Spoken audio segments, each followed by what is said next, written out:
Speaking of arrogance, the Bitcoin haters and deniers are capitulating at levels never seen before.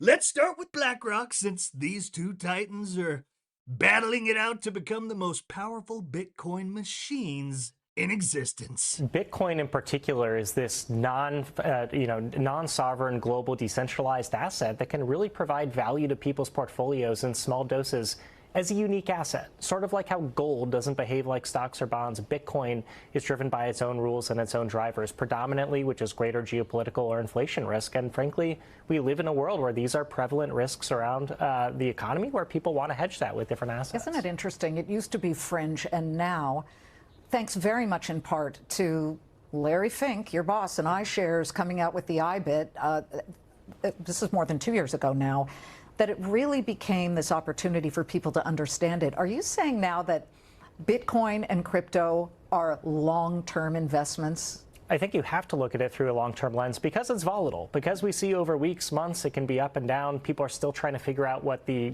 value of this asset is.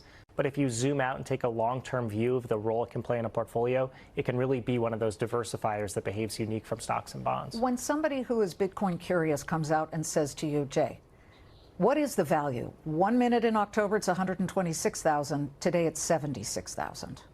You have to look at it in the context of a broader portfolio. We can't put a specific price target on it on a given moment. It really has to do with how much do people need this asset that can behave uniquely, that can be a geopolitical hedge. That's constantly changing around the world. When you see more currency debasement, when you see rising government debts, when you see that more people want to move assets across borders, that's going to increase the value of something like Bitcoin. And so in this world, we see that as a structural trend that's growing.